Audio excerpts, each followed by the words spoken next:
Bred to Win, brought to you by Arrowfield, the home of four-time champion sire Schnitzel.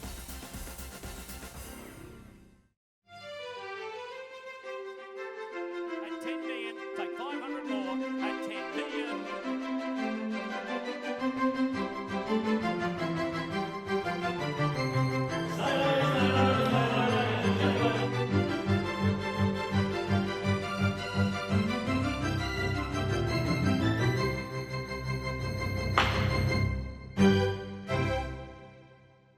Hello, I'm Caroline Searcy. Welcome to Bred to Win, coming to you from beautiful Twin Hills Stud at Cootamundra in southwestern New South Wales, where we'll soon feature enormously successful generational breeder Sandy Tate in our Bred to Win Legend series. Coming up this week, a review of the breeding backstories to the final day of the hugely successful Sydney Autumn Racing Carnival All-Age Stakes Day. We begin our Bred to Win Legends series with Hall of Fame trainer Neville Begg, with runners he's bred recently still showing off his knowledge of thoroughbreds on Sydney and Melbourne metropolitan tracks. And Newgate Farm's young gun Henry Field and his biggest influencers in Arrowfield Studs Industry Influencers. That's all soon, but first, another big week in the thoroughbred bloodstock world in our Aushorse news.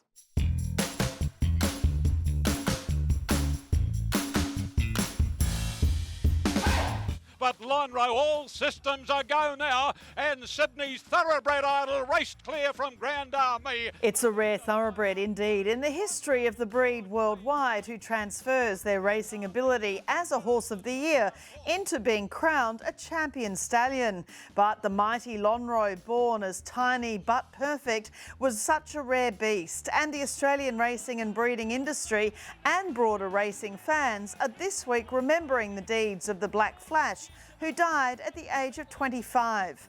Bred by the Ingham's Woodland Stud, a son of Octagonal and the wonderful mare Shadea, Lonhro won 11 Group 1s and another 14 stakes races, including the legendary 2004 Australian Cup, but also a Caulfield Guineas, Queen Elizabeth, George Main, Yalumba Stakes and so many more. At stud, his greatest legacy was 2-year-old Triple Crown winner Piero, but from over 1,000 winners, he's also left his legacy as a sire of sires and now as a top broodmare sire. This magnificent old boy will be sadly missed by everyone he touched, in particular the Darley stud team, who kept him in such magnificent health into his mid-20s.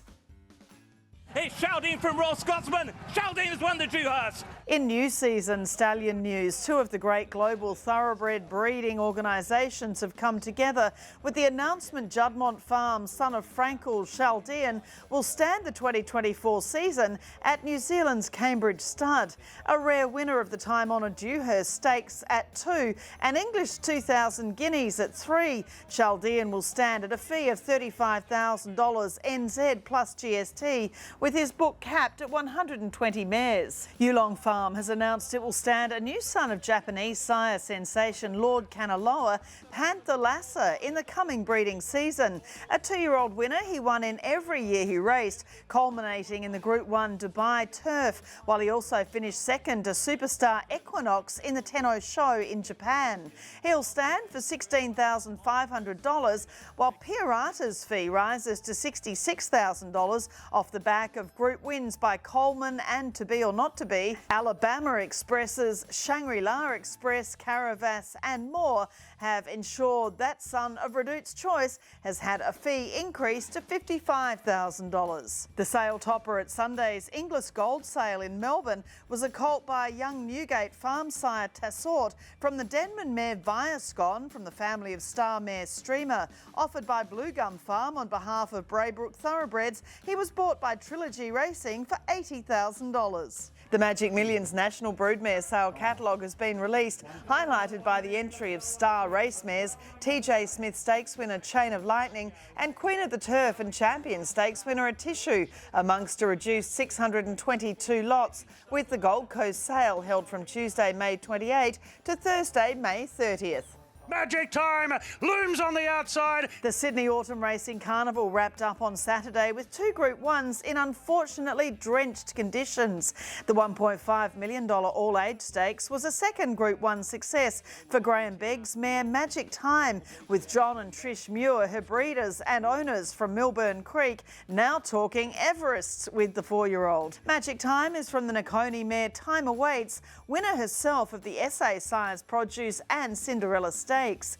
Her sire Hellbent stands alongside his champion sire I Am Invincible at Yarraman Park Stud. Broadsiding at linebacker, broadsiding strong. The $1 million ATC Sire's Produce Stakes was won by Godolphin Colt broadsiding for James Cummings. He's from the Street Cry mare Speedway, from a Great Dam line through Glissade Dam of 1,000 Guineas winner Flit, back through Steph Lara, Blue Storm and My Gold Hope. Broadsiding Sire, the Darley Shuttler Too Darn Hot of Andrew Lloyd Webber fame, is by Debarwi from the elite mare Dare Me, and won 3 Group 1s in his career, the Dewhurst Prix Jean Prat and Sussex Stakes. Arrowfield stud stallion side the winners of 2 group races at Randwick, with Marzu relishing the heavy going to win the Hallmark Stakes. He's by Japanese star Morris from Flying Spur mare Chatelaine, making him a half-brother to Coolmore Stud Stakes winner Headway.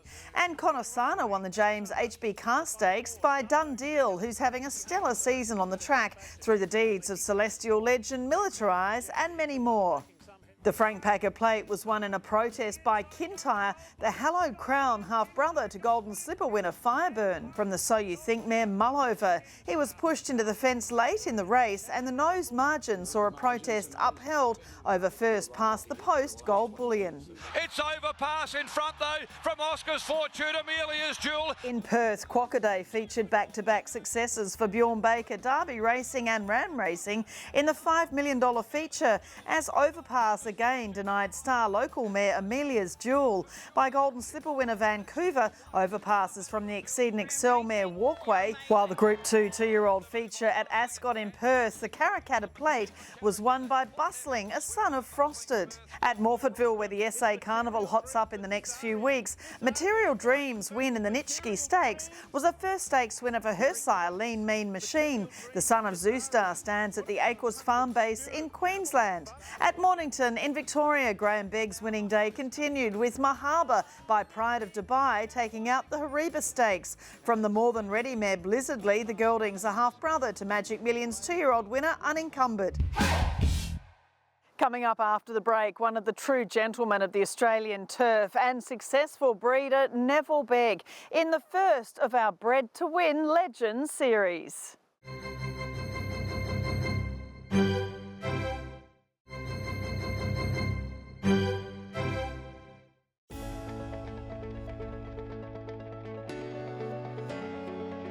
But it's from last, Moonlight Magic. The Cambridge Stud Performance of the Week was another great result for their stallion Al Mansour, fresh off a Sydney Cup 1-2 last week. Moonlight Magic was successful in the Trelawney Stud-sponsored Championship Stakes, a Group 3 race over 2,100 metres at Ellerslie. The filly is from the Encosta de Lago mare Japonica, whose dam is a half-sister to Dual Oaks winner Serenade Rose, granddam of dual Group 1 winner Trekking from the incredible broodmare influence Circus Ring.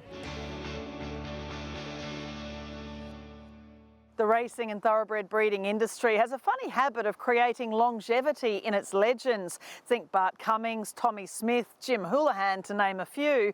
And in the first of our Bred to Win Legends series, we hear from 92-year-old Hall of Fame trainer Neville Beg, who only recently has been breeding Group 1 winners.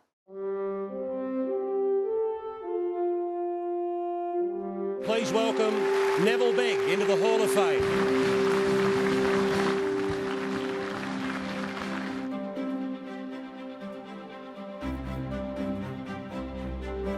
But the Byron rule is too good. And the Byron rule first and Ellie for second in the Derby. Dark Eclipse is the leader. Joy is jumping out of the ground, but Dark Eclipse won the slipper. And this 3-year-old champion goes on to win the Doncaster, a length to ring true. Written ridden by in front, 50 metres to go, and he remains unbeaten.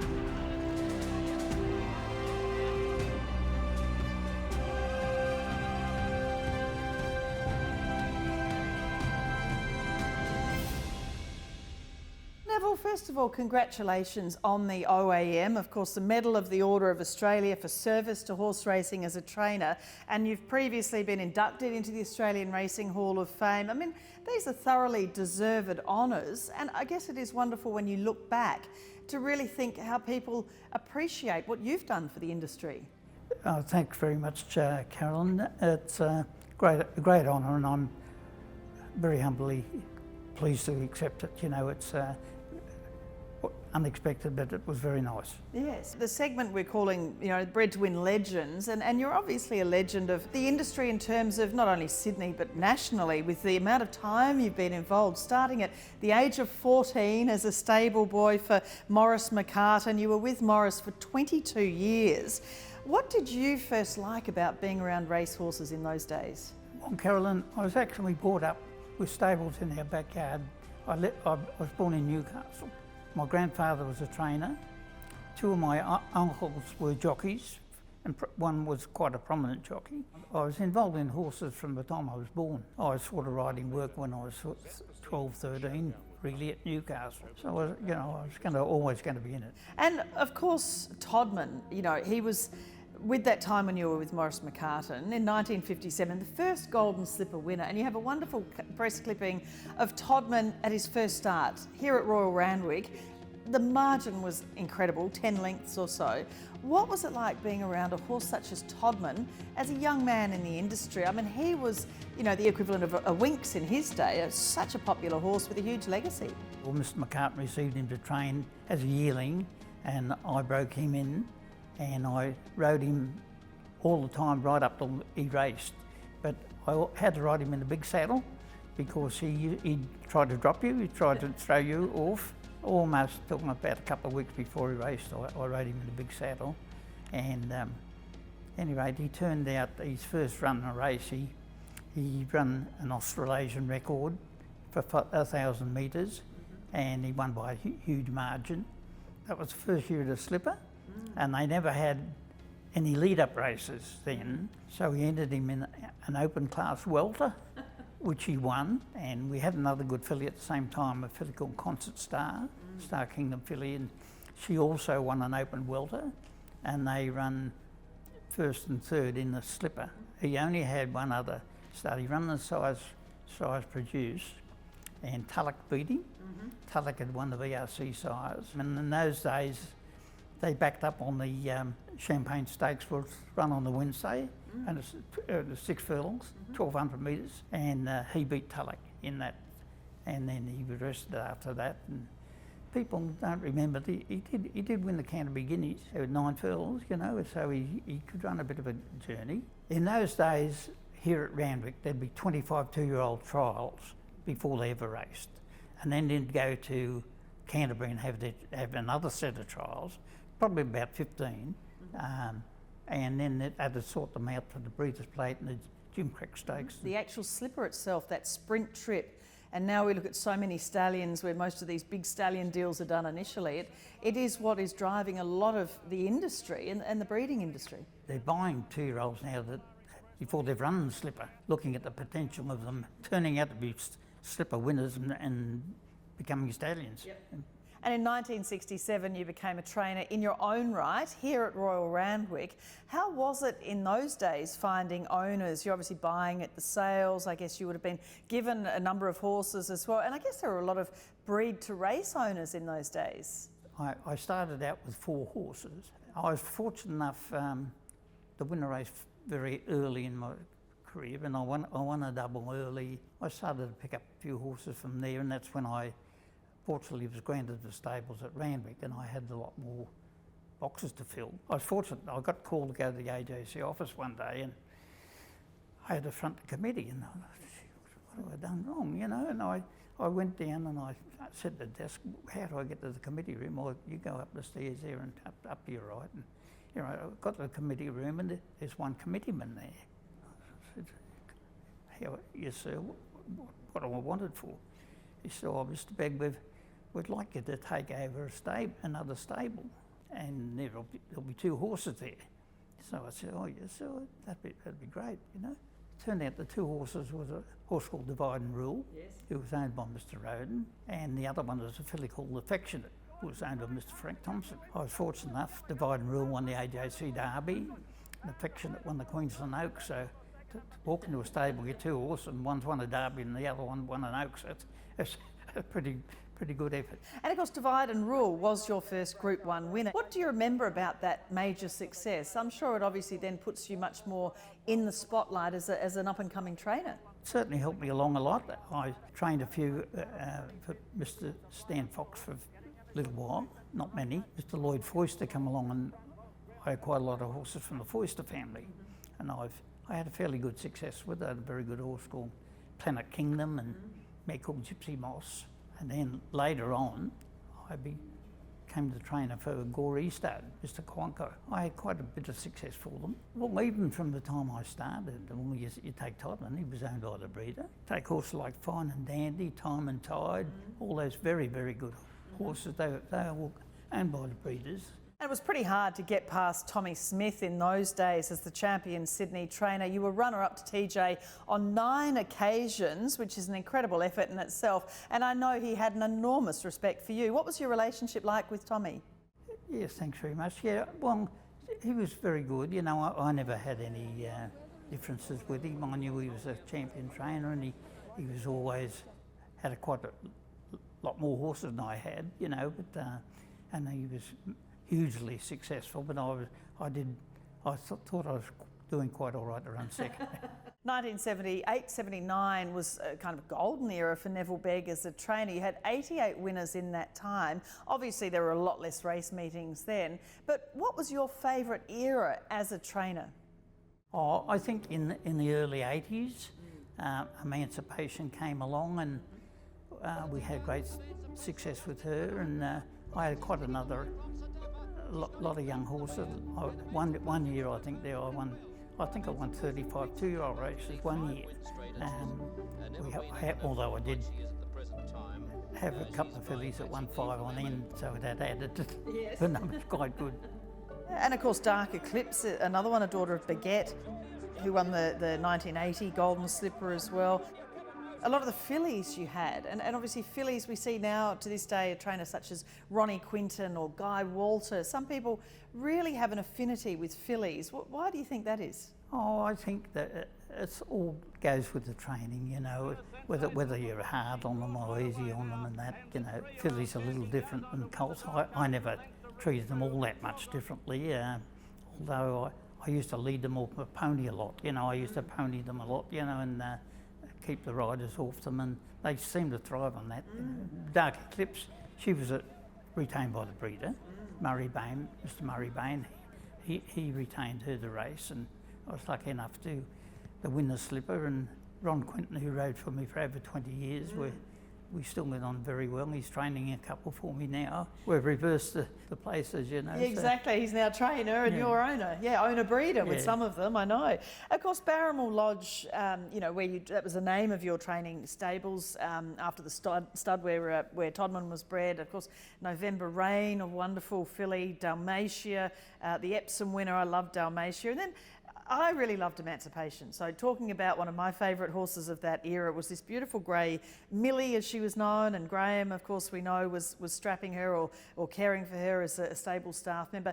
But she was a feisty girl, wasn't she? I mean, people love these mares, such as Sunline, and you know, that have this real character, don't they? She's like a big gelding, you know. She was like a big gelding, but she'd give you a bump or a bite or kick you or kick. She used to kick the walls at the stable and kick the place to pieces, you know. But anyway, she was a great race mare, and as I said, Graham looked after all his life and travelled with her and did did a great job with her. Of course, she won the two George Riders, the Doncaster, 6 Group 1s, a further 10 other stakes races, and had those duels with the young bucks, Sadapper. That was always great in that era. But as a broodmare, I find it so fascinating. You know, a lot of people say, oh, the good race mares don't throw good horses. Well, they do. She had Royal Pardon, of course, a Group 2 in those days, Frank Packer Plate winner as one of her first foals. He was a 3-time stakes winner. And we know a few stallions throw one as good as themselves. But as a broodmare, her daughters, you know, 7 foals only. She had Virage through the 7-time stakes winner Avenue and a 2-time Group 1 winner Virage to Fortune. La Suffragette through Railings, who won a Metropolitan Caulfield Cup. Others to this day, Prague, Stratum Star, Ragis, Subadar. It's an incredible influence that wonderful mare had, isn't it? Yeah, she did. You know, she went to New Zealand to be served by Vice Regal, who was one of the leading stallions over there at the moment. That's the Sire, I think, of Royal Pardon, if I'm right. Unfortunately, she died foaling over there. She had a couple of foals and did very well with them, as you said, you know, but the Virage, the Fortune, all those, all good gallopers. Yeah. But it's written by for Jordan Childs. And some of the great racetrack scenes of the modern era are when your own Written By won the Blue Diamond Stakes in 2018, trained by your son Graham Begg, bred by you and part owned with your wife Yvonne. Just remind us about the Written By story. Graham also trained his sire Written Tycoon, and you bought Yao Chin, Written By's dam, for only $3,000. I was up at the Scone sales and I sort of was getting towards the end of the day, and I was going to walk up back to the hotel, and I looked down the park and there's this grey filly down there, and I thought, I'll go and have a look at her. And I liked the look of her, and I followed her up to the ring, and she went in and someone bid 1,000, 2,000, I said 3, and bang, and that was they knocked her down a bit, you know. Yeah. So she's quite a good galloper too, although she only won one race maiden, but she run about 4 seconds in Sydney in the metropolitan area. And of course she's turned out quite a useful broodmare. Every foal she's had has been a winner. Yeah. Written By is the main one, of course. But I know she's done very, very well. Yeah, and explain how you feel. I mean, when you see now Written By, he's quite a quirky soul. I've seen him up at Widden Stud. He's an interesting sort of fellow. But when you see now him at stud, from that mare you bought for $3,000, from, you know, by the horse that your son trained, etc. How do you put that in words? I mean, it's hard to put in words, but it's what makes people love racing, isn't it? When you do that, it's the magic of how things work out for you. You know, you never know where the next good one's coming from. Really, you know, you can have a yard full of horses, and the nondescript bloke down the back, he turns out the best horse in the stable, you know. That can happen, and she's been a good broodmare. She's now in foal the Zoo Star again, so. You're now breeding 2 Written By as well. So I guess in this game, I know Bart Cummings and, you know, Tommy as they got older, you know, it keeps you young, doesn't it? When you're waiting for the next foal, the next crop of 2-year-olds, you know, you can't really get old, can you? At 93. You feel old sometimes, I'm sure. But sometimes, yeah. But there's lots of ups and downs. You've got to take the good with the bad, you know, and there's things happen that you don't want to happen, and they do, and you can't avoid that. I enjoy it, and I follow the breeding, I go to the sales. I love looking at the pedigrees of the horses, and I kept my hands in my pockets at the moment. It's hard, isn't it? I know. A few months ago, and Sophia Ricketson, who sports the TJ Silks here. How do you see, so racing in Sydney at the moment, you know, we need to try and keep next generations coming through, but I mean, I maintain it gets back to the horses, doesn't it? It gets back to the actual racing as a sport, as a business, as an industry. It captures us all, doesn't it? I think the pony racing is a good concept.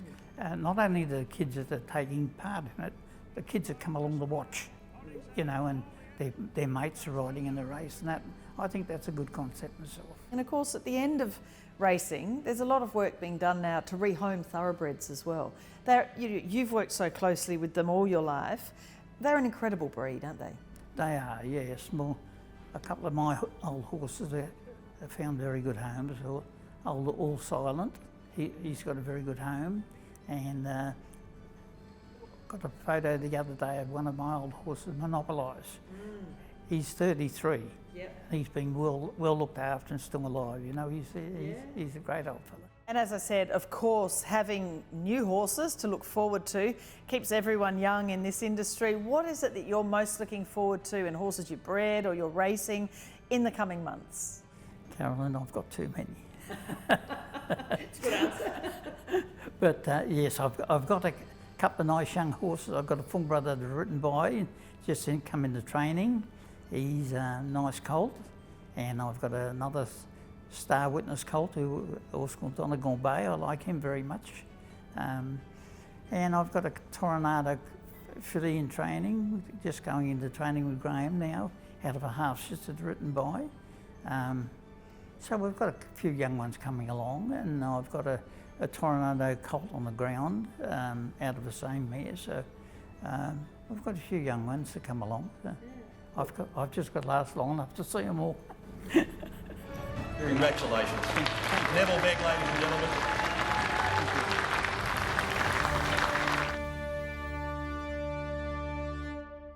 What an incredible life indeed, and a huge thanks to Neville Beg for giving his time to our Bred to Win Legends series. Coming up after the break, from great tradition to a great future, as we catch up with Newgate Farm's Henry Field to find out about the people who've inspired his journey to the top of the breeding game in Arrowfield Studs Industry Influencers.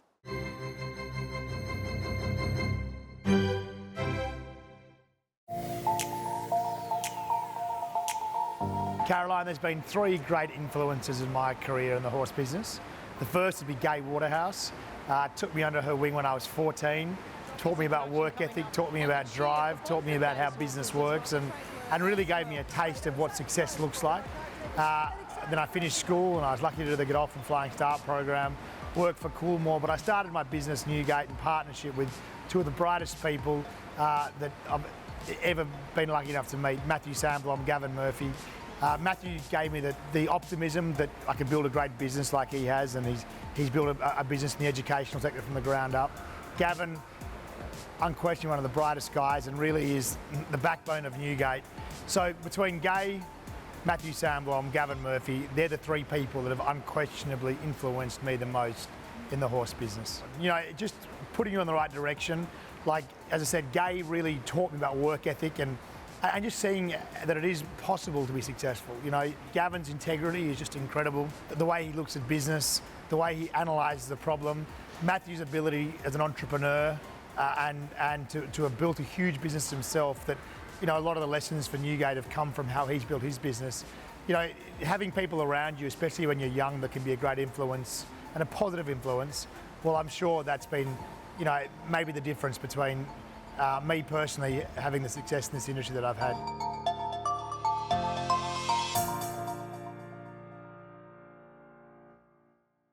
Wonderful to see how the greats of the industry can inspire the leaders of the current generation.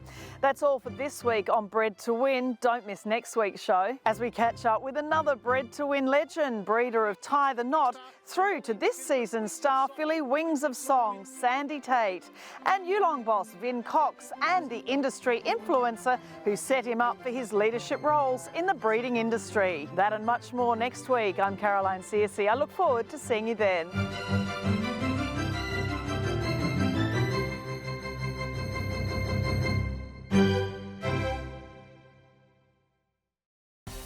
Bred to Win, brought to you by Arrowfield, the home of four-time champion sire Snitzel.